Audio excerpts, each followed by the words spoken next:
Let's be honest. At this profound stage of your journey, the last, truly last thing you need is to carry the weight of other people's chaos. You are not here to be anyone's emotional lifeguard.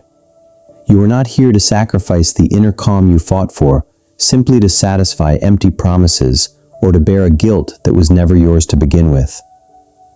This is your life, your remaining time. Your ultimate inheritance is your peace of mind. We need to be crystal clear. There are people who ask for things they should never, ever ask of you. Things that steal your time, that drain your energy, and that dissolve your tranquility. This is more than an inconvenience. It is a direct hit to the very core of your happiness, and it cannot, under any circumstances, be allowed. Have you ever felt this way? Like an endless emotional ATM? Or worse, like you're desperately rowing a sinking boat while everyone you love simply stands on the shore, watching you struggle. In this reflection, drawn from the deepest insights of Carl Jung's work on the self, we are here to open your eyes and say the things others won't dare to whisper. We will illuminate the 5 demands no one should ever make of you at this vital point in your life. Because anything that robs you of your peace is simply not worth the price. So, stay with us until the end. This might just be the quiet sign you need to finally and elegantly close the doors you should have never opened in the first place. Number 1. The theft of self. Being asked to carry the unclaimed burden. This is the most subtle, yet perhaps the most devastating of all the demands. It is the silent robbery of your emotional resources. It begins not with malice, but with a plea, a small favor, a bit of help, just this once, or a manufactured emergency. You are a loving person. You have a deep sense of responsibility. And so, you say yes to something you knew, deep down, wasn't your problem. But that moment of support, that initial act of kindness, it doesn't remain an act. It subtly morphs into a permanent position where you become the pillar holding everything up. You find yourself caught in a chain that pulls you deeper without you even noticing. What started as lending a hand turns into a lifetime obligation. Think about the metaphor. What happens when a rope keeps getting pulled while it's already worn out? It snaps. And that rope, my friend, is you. You were used like a lifeline. And now they expect you to keep afloat a boat that should have been sailing on its own long ago. But you are not a lifeline. You are not a perpetual resource. When someone asks you to take on what isn't yours, they are essentially handing you a heavy load and walking away, expecting you to deal with it. And you, out of a misplaced sense of duty, carry it. You do this because you want to help, or worse, because you fear being seen as selfish. But let me tell you something important. That's not help. That's exploitation disguised as affection. It is an emotional abuse. You have already done your part. You've raised, worked, given, loved, and sacrificed more than anyone could imagine. So, why keep holding on to what was never yours? You are not a bank, yet people ask for money. You are not a nurse, yet they expect you to care for everyone without ever asking how you feel. And if you dare to say no, suddenly you are the bad guy, judged, criticized, made to feel guilty. The painful truth is, many people see you as a resource, not a person. They run to you when it starts to rain, but once the storm passes, you are left there, soaked and forgotten. This isn't about offering help in tough moments. This is about carrying loads that were never yours to begin with. Stop dragging around guilt and emotional debts that belong to others. Life doesn't wait. What you ignore today will weigh even heavier tomorrow. Your peace, your emotional health, and your life are at stake. Ask yourself again why you're carrying all this. And if you can't find a genuinely good reason, it's time to let go. Because no one, absolutely no one, will take care of you better than you can take care of yourself. This decision screams, don't do it. Number 2, when money becomes the cost of peace. Let's talk about one of the most common and most painful requests: being asked to lend money. Unless it is a real, undeniable, life-altering emergency, something that involves immediate health or safety, don't even consider it. Picture this. You are finally enjoying the calm you've earned. You're savoring a moment of true peace. And suddenly your phone rings. It's someone close to you, a child, a sibling, or an old friend. That alone feels strange because they hardly ever call just to check in. And when you pick up, you realize they are not calling to see how you are doing. They are calling to ask for money.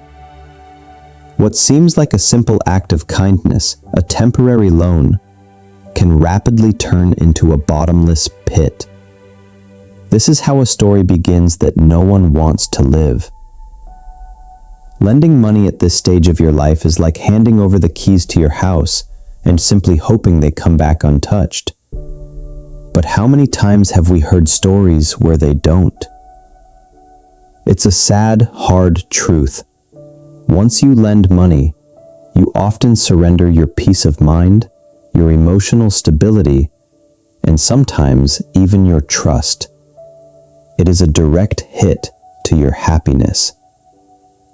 This is the time in your life, after decades of hard work, when you should be enjoying the security you fought for, not risking it. Lending money now could easily end up being one of the most expensive choices you ever make. This isn't selfishness, remember that. This is self-respect. What seems noble and necessary today might become a personal disaster tomorrow. Imagine if, due to a sudden health issue, you desperately needed the money you had lent out. What would you do then? It's not about being stingy. It's about protecting yourself from being left with nothing while others take advantage of your kindness and generosity.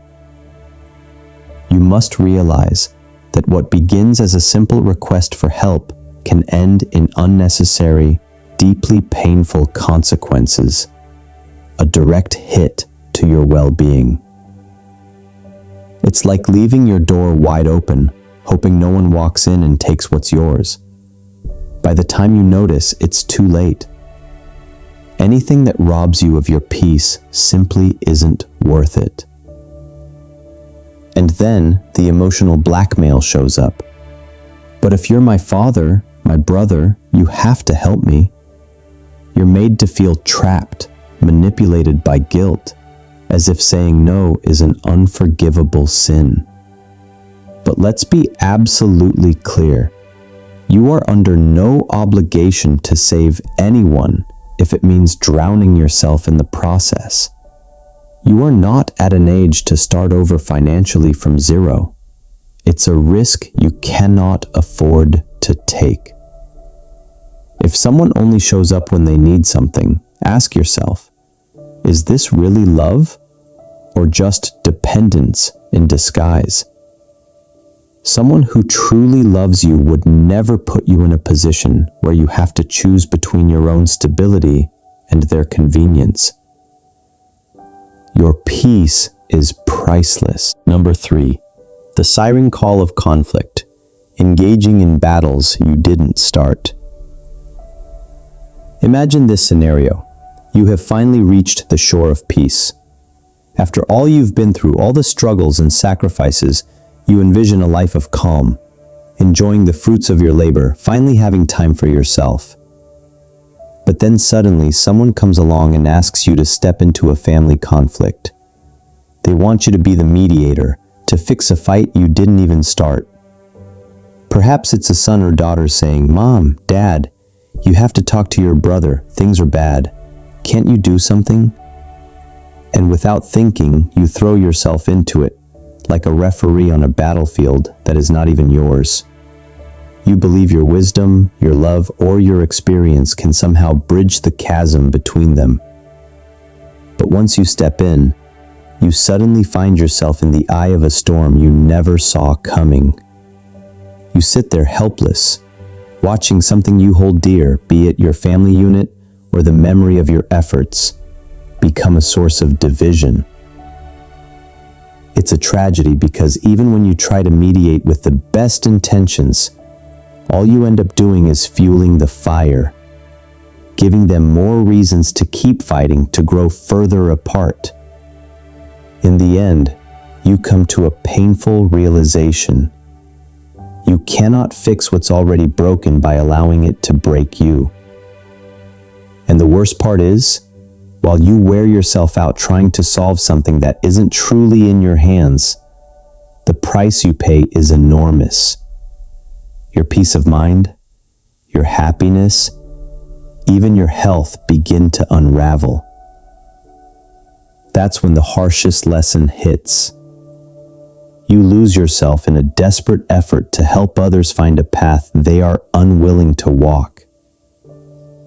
Life is simply too short to be wasted on problems that don't belong to you. This is the moment when you deserve to put yourself first, to finally seek the deep tranquility you fought so hard to achieve. If someone asks you to step into a family conflict, pause and ask yourself, is it really worth risking my peace over something I can't control? Deep down, you already know the answer. You cannot save others by sinking with them. Your life isn't about carrying other people's battles. It's about protecting what brings you calm, joy, and meaning. This isn't selfishness. It is profoundly self-respect. And if you decide not to get involved, you are not letting anyone down. On the contrary, you are choosing your own well-being. The peace you've worked for has no price. Don't waste your energy fighting a war that isn't yours. Say you won't get involved, and let that be the end of it. You don't owe anyone an explanation. Tranquility is a luxury you must protect. Number 4. The erosion of identity. Demands to abandon your authentic self. Now we turn to a request that is perhaps the most insidious because it strikes straight at the core of who you are. This is what happens when someone, be it your child, your sibling, or a close friend, starts asking you to change how you live your life. They speak as if your time is past, as if everything you've experienced no longer matters. It's a blow straight to the heart. It's as if they are telling you to erase your history, to forget your preferences, to abandon everything you've built simply because you've reached a certain age. You might hear things like, "Don't dress like that, you look old," or "You still listen to that outdated music?" Or even, "Don't talk about that stuff from years ago, just let it go." They are not just asking you to change something small, like a hairstyle. They are trying to strip away your identity, telling you, in their own veiled way, that everything that defines you, your memories, your passions, your style, no longer has value. Instead of seeing you as someone full of experience and wisdom, they treat you as someone who needs to be updated, corrected, or remolded to fit into their world. As if your preferences, the music that brings you joy, or the traditions you cherish are somehow wrong. But what they are truly asking for isn't an update, it is self-erasure. They want you to let go of a vital part of your being just to belong to something that doesn't even represent you. Here is the key reflective question. Why should you have to change for them? What about your inherent right to be yourself? To enjoy what makes you happy? To wear what you like? To listen to the music that takes you back to your best memories? You have reached a stage in life where everything that defines you should be celebrated, not judged, not corrected. No one has the right to tell you how to live, especially when you have lived long enough to know what brings you peace. The freedom you've earned over the years should never be exchanged for a mere suggestion of conformity. The worst part is that if you give in, if you start doubting yourself and going along with the flow, you will end up losing your essence, destroying the unique self that you have spent a lifetime building. Your authenticity is your greatest treasure.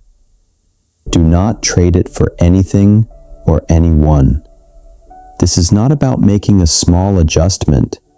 It's about completely rebuilding who you are, and that is a recipe for disaster. Once you give in and begin to change just to fit in, what you lose may never come back. There is nothing worse than sacrificing what brings you happiness just to please others. Don't let yourself be manipulated by guilt. This is your life, and you get to decide how to live it.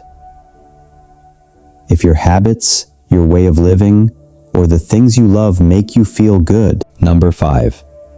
Prioritizing their needs over your own. This is where the line between love and emotional demand becomes dangerously blurred. What happens when someone you care about, your child, your sibling, or a close friend, demands that you prioritize their emotions over your own deeply held needs? It's as if they are communicating, without ever speaking the words aloud, that your happiness no longer matters. They act as if, because you are older, your feelings and your personal needs have somehow become secondary, expendable. Imagine this scenario. The time comes when your children say your choices, your plans, your personal desires are disrupting their comfort or their peace. They might say, "Don't put us in this situation, Dad, Mom. Why can't you just do what I'm asking? It would make me feel better." The worst thing you could possibly do is give in. Because what they are truly asking for is for you to cancel yourself, to forget your own desires, your own needs, your own lifelong dreams, so that they can feel more at ease in their structured world. It's as if your life is merely a stage where they get to call the shots, and your role is simply to ensure their comfort. They are essentially saying, "Forget yourself. What truly matters is that I feel good."